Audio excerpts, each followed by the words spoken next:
know the truth. My life is real, so please don't get it twisted. My blues the same, ain't gotta be dealt with. These are the things I wish you knew. Yeah.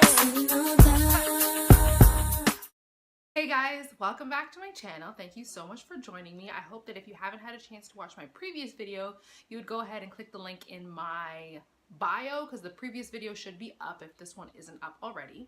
Either way, thank you so much for coming back and joining me. Today we're going to be talking about moving away from home and what that entails.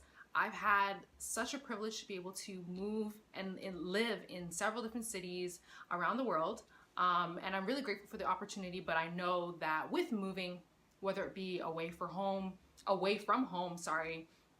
for university or for post-secondary or whatever the case is, or just moving countries to explore and visit and travel, it can sometimes be daunting and a little bit much. So I wanted to make a guide that will kind of walk you through my tips and tricks as to what I did through the transition period of moving from one place to another. And I thought that it might be useful because, I mean, it is September. A lot of people have probably already started school. A lot of people are just probably still in the phase of getting adjusted to their new surroundings, to a new city if they've moved to a new city, new schoolwork, new friends, new everything. And so I thought it would be a good idea for me to talk a little bit about my experience, and hopefully it might help someone else who's kind of in that transition period and working through living in a new city. So I have 5 tips that I wanted to kind of go through and walk you through and talk a little bit about. Hopefully this video was not that long because sometimes my videos tend to be a little lengthy, but I hope it's helpful to somebody. And without further ado, let's jump right into the video. Okay guys, so like I said, I have 5 tips that I wanted to kind of share with you as far as what it looks like to move into another city, into another place, to another school that's away from your home and start to readjust, and some of the trials and tribulations and tough stuff that maybe we go through, and how to kind of overcome those things and work around them. So my first thing is making the actual decision to move away. So like I said, I had the opportunity to move for university, for post-secondary. I've lived in St. Vincent. I live in Chicago right now. I lived in the city of Hamilton for my undergrad, and I'm just really grateful for the opportunity that I had to move around. I've also had the opportunity to do a little bit of mission work, which took me to Haiti, all the way to Haiti, which was really exciting, really great. And so making that initial decision comes with a lot of things. So for me, I like continuity, I like consistency, I don't enjoy change all that much. And so making the decision to move for school, sometimes, although exciting, was a little bit overwhelming and kind of created a little bit of an anxiety for me, because I like knowing where I am, knowing my surroundings, knowing that everything is familiar and similar to what I'm used to or what I've been used to my whole life. So when I first decided to go to my school in Hamilton for my undergrad, I went to McMaster University. It was exciting because I knew that McMaster was the only school for me. Right from the get-go, from grade 9, I had already been telling people that I'm going to McMaster, so that was kind of chosen. But as far as actually preparing myself and getting ready to move, it didn't really settle in until probably a couple hours before my parents were dropping me off and leaving me there, that this was an entirely new experience for me, and it was going to present with a lot of difficulties, a lot of things that I hadn't expected, a lot of things I hadn't planned for. I had never lived on my own prior to moving away. I had never really gone on extended trips without my parents, and so this was a whole new world for me. And I was scared, I was nervous, and I was unsure as to what was going to happen. But overall, the experience was great. After my parents left, surprisingly, I didn't really cry. I think my parents cried more than I did, but the experience in and of itself was great. Like, I felt like a young adult. I can make decisions on my own. I can, you know, go here, go there. I don't have to tell nobody what I'm doing. It was great. But homesickness did set in. And that part of making the decision to move away was something that I wish that I had kind of considered.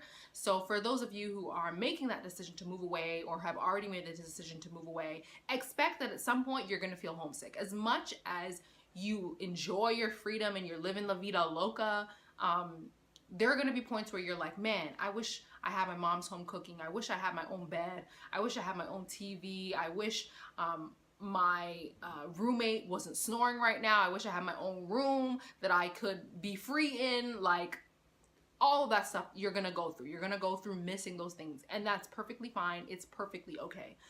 As a matter of fact, I feel like every new place that I move to, whether it be Hamilton or Chicago or St. Vincent, I had that feeling of homesickness. So these are things that like you should be aware is going to happen and not feel like, oh man, like I'm such a loser because I miss my bed. I'm such a loser because I miss the things that are familiar to me, that bring me comfort, whether that be something as simple as mom's food or your own special blanket or pillow.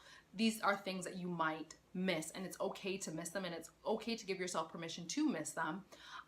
But as long as you're going to be substituting those times that you're missing away from your family with other fun things like meeting new people, getting out, exploring your campus, exploring the city that your campus is in, and really not feeling overwhelmed and getting bogged down by the fact that you miss home so much. So that's kind of my first tip. The second thing is how to mentally prepare. So I would say that for the majority of times that I moved, I was never actually fully mentally prepared to move anywhere. Although that, you know, as I got older, there was a lot more prayer that went into preparing myself to move. When I was 17, 18, preparing to move away from home for the first time, when I was preparing to move away for post-secondary, you know, I wasn't really where I am right now per se in my walk with Christ. So there wasn't as much strong prayer as there needed to be.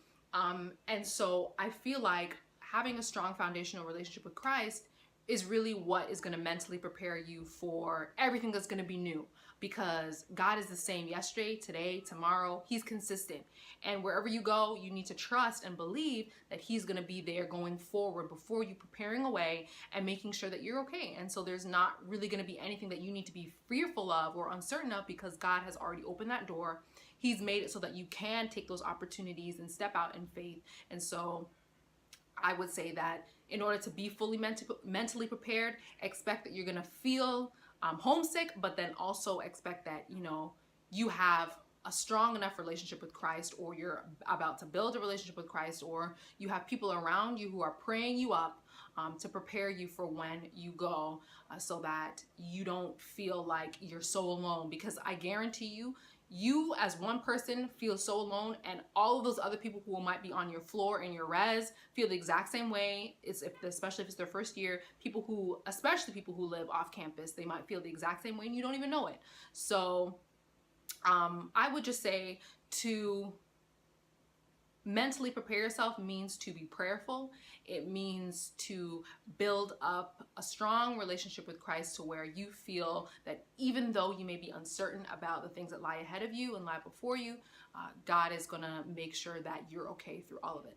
My next tip is how to adjust. So the adjust period, I would say probably is taking place right now, because, you know, it's about the end of September. You're really adjusting to your new routine, whether that be going to classes, making your own food, hanging out with friends, joining new clubs, going out on Friday nights or Saturday nights, adjusting your study schedule, adjusting your sleep schedule now, because you know, you made the mistake of taking 8:30 a.m. classes when somebody told you not to take those 8:30 a.m. classes, but you wanted to take them anyway because you thought that you were a superhero. So it's going to be a period of adjustment.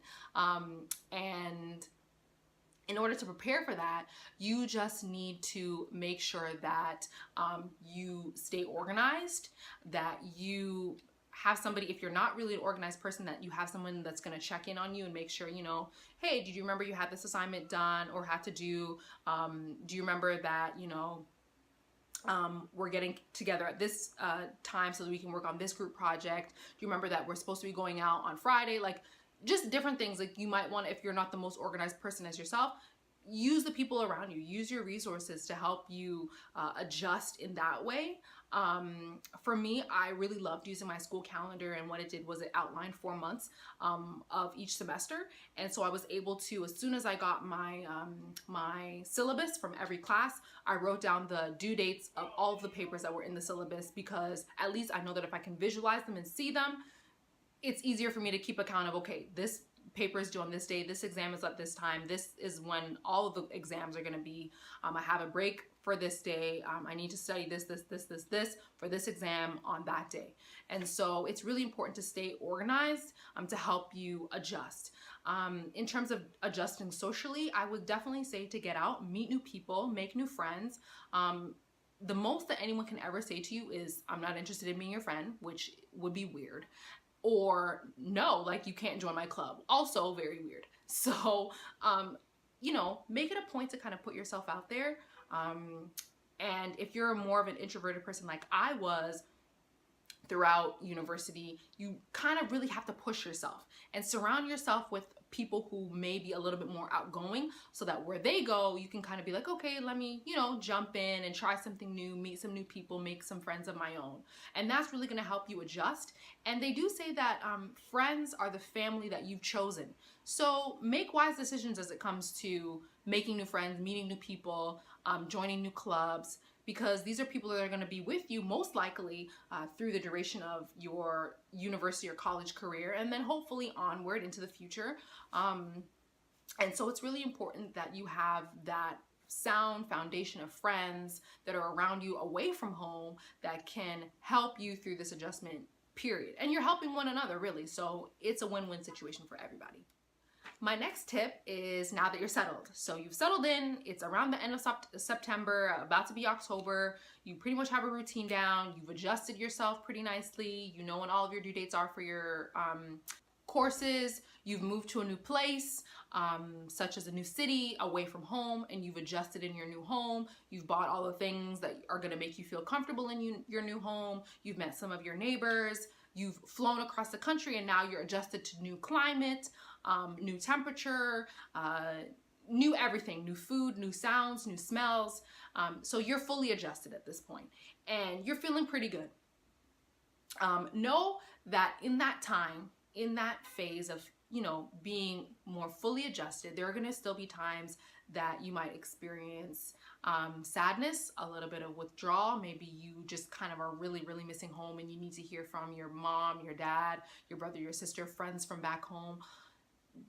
Don't feel ashamed about those feelings of, separation that you might experience. And know there are other people who are probably experiencing the same things as you.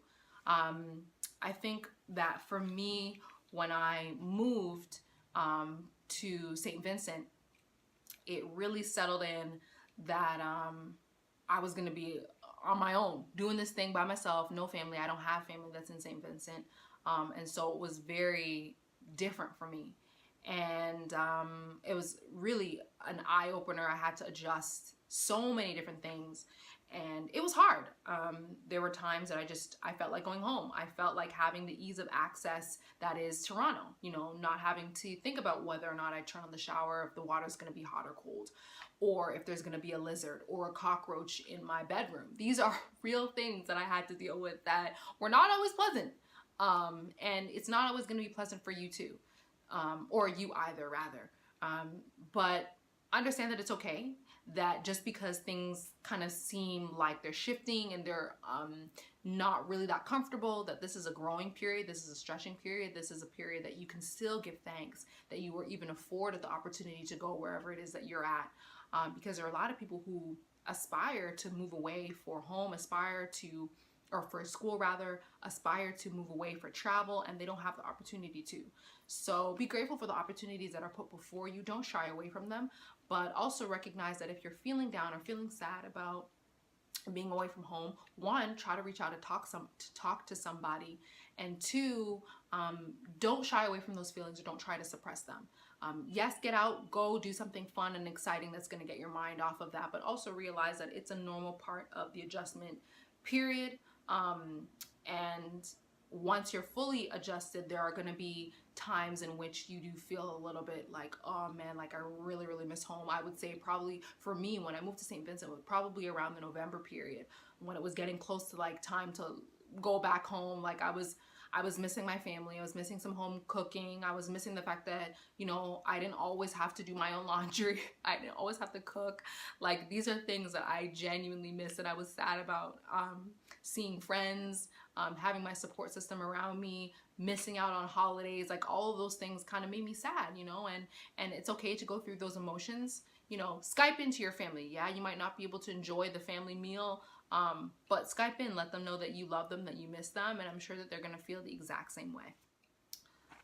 My very last tip is that home is where the heart is. So in all the places that I've had the opportunity to travel and live, I know that Toronto is my home, and I always say that wherever you are, whether that be an apartment building or a house or, you know, a dorm room, your experience and how much fun you have and the memories that you make and the people that are around you that you call family are what make your experience, not these four walls. And know that your heart is always going to be wherever your family is, and it's okay that you're, you know, tens of thousands of miles away from them. It's fine that that's the case, but never forget where you came from. Always remember your humble beginnings. Always remember that you've been afforded an opportunity that maybe not everyone has, to travel, to go outside of your home city, to go away for school. These are opportunities that some people are literally dying for, wish that they really had, and they don't. And so be grateful for those opportunities. Be grateful as they present themselves.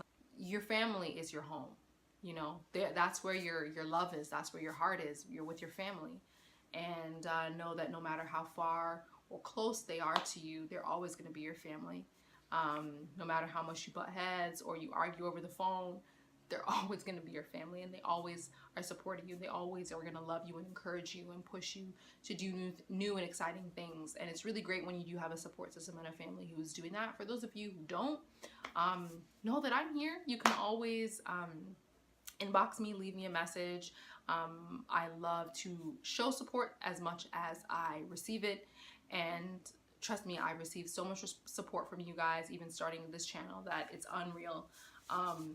But, you know that I'm also here for you. I'm also an outlet, and I love to chat with you at any time. With all that being said, I hope that you guys could take something from this. I didn't really get into too much depth as to the places that I've lived and the experiences in specific of those places, but if you want a video on that, please just let me know. Drop a comment in the comment section below, and I can do something more specific to each city, whether that be Chicago or St. Vincent, or even Hamilton when I lived in the city of Hamilton.